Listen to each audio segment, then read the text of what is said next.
First off, I want to congratulate everybody on this important celebration of this completion of your life's journey. 28 years ago, I sat in a similar position with my fraternity brothers from Delta Sigma Pi, business fraternity here at San Francisco State, dreaming and thinking about what life had in front of us. I was fortunate to have a group of professors who deeply cared about our success and worked with us as students before there was an entrepreneurial program here. During those long office hours, between all the partying, and all the pledging, and all the things that you do in college, to build my company with my brothers. As you heard, that company grew. We took it from a raw idea back in the 70s, before there was a video game industry, with this idea that we can turn the personal computer into a device of fun. And over the years, grew it to a publicly held company and had an enormous experience coming out with game after game, from Tetris to Pokemon, from Falcon to Civilization. We never grew up. Today, we're still kids in these older bodies of ourselves. We live in a very special time and place. When I was growing up, when I went to school, and even when I started my business, we lived in a period of calmness, marked by periods of storminess and uncertainty. You, on the other hand, are going to enter the business world in the period of storminess and uncertainty with moments of calmness. What you're going to see over your next 30 years is a complete revolution of how we think about life, how we think about country, how we think about the world, and even our families. You will experience more change in the next 20 years than the last previous 5 generations has experienced over the past 100 years. Why? Because revolutions, both in the human condition and in science, will conspire to collide to change about how we think about the world.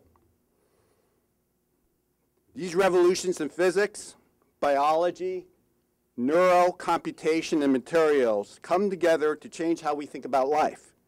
We're going to see significant changes in the lifespan, about our ability to feed the hungry, how we think about energy. You will actually experience the world not dependent on oil.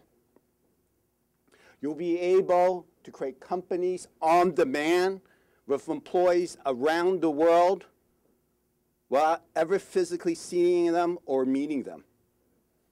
And to take an idea to a machine to a product at the press of a button.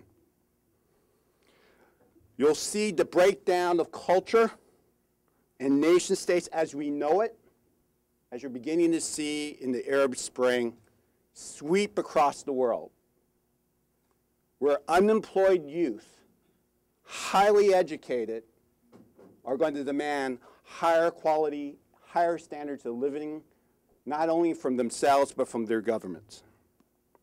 But it will be a challenging time as well.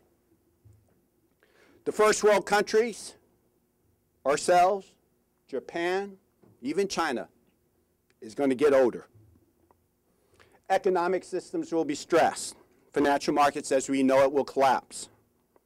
The developing world will be challenged to meet the growing populations and the expectations brought about by revolutionary ideas, many of which are developed in this country, spread across the internet and other forms of new communications.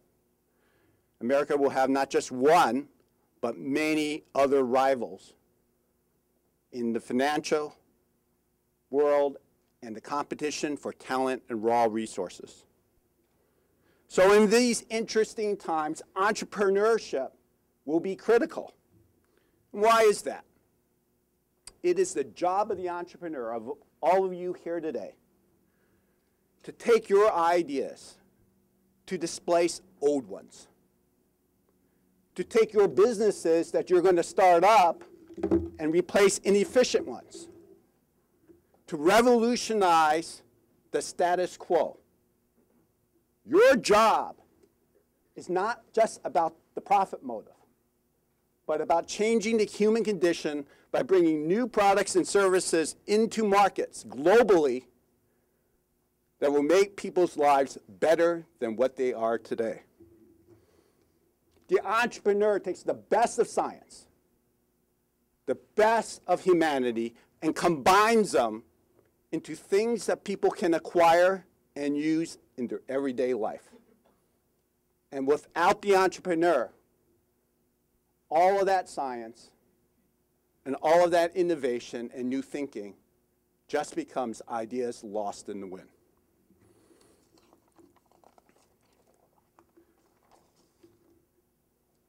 It is the duty of all entrepreneurs to dream what others think are undreamable, and to take those dreams and turn it into reality. The development of new markets, the creation of new jobs is what's going to fuel us past these turbulent times. And unlike other nearby institutions of higher education, you leave this university and this program with a solid grounding and practical skills. Skills that you can take and put into practice the very next day. You're not just learning theories. You heard about what you guys had went through, and you're going to take those skill sets and apply it against those really, really big ideas. But let me just say this. You went to a school not only supplied by the best minds in our professors and your fellow students. You went to a school in a place called San Francisco, one of the most diverse cities in the world, with ideas that turn into realities every day. You live within a stone's throw of Silicon Valley, where more capital is available to entrepreneurs than every other place in the world combined. You live in a place where companies 20 years ago did not exist, where ideas turn into Google, into Facebook, into Zynga, into Intel, into Apple, things that are now cultural icons, led by, at one time, highly disruptive, too young, too brash, a little bit too much partying, who didn't wait their turn and challenge the world. Be proud of who you are and where you have come from. Your parents and your parents' parents, for many of you, they sacrificed to get you to where you are today. And some of you, perhaps, are the first to ever graduate from a university program. Your ability to be successful comes from the drive of prior generations. And their dedication allowed you to get here. Do not waste this opportunity. Entrepreneurship is not about a career, it's a way of life. It's about thinking about changing and disrupting inefficient systems. You need to take that skill and not just apply it to your businesses, but to apply it to your communities, to your governments, and even your families. If you're not accelerating, you're pivoting. If you're not pivoting, you're growing. Because if you don't do those three things, you're out of business and you have wasted your life.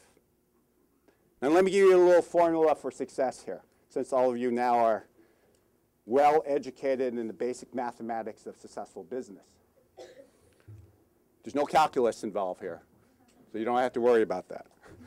You don't need to break out your calculators or your iPhones. Take 65, subtract your age, divide by 4. That's the number of tickets, opportunities you have to change the world. Use your tickets wisely. Each ticket should put you into a better place to make those changes in your life ahead and the people around you. If you find yourself using 2 or 3 tickets, doing the same thing that you did the day before, time to start all over. Don't wait until you're 65 and look back and regret your life. Let me just say this.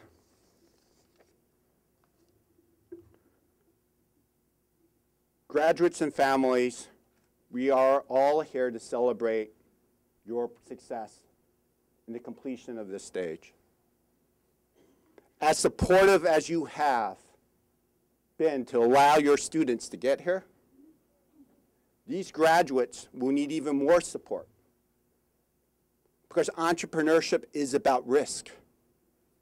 It's about doing what everybody else says is crazy to do. And there'll be moments when you want to throw in the towel and give up. And at that moment, that's the moment of decisive change.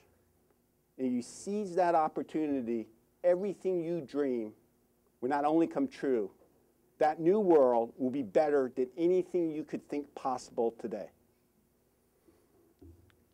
So, celebrate, party, do it again tomorrow, and get to work.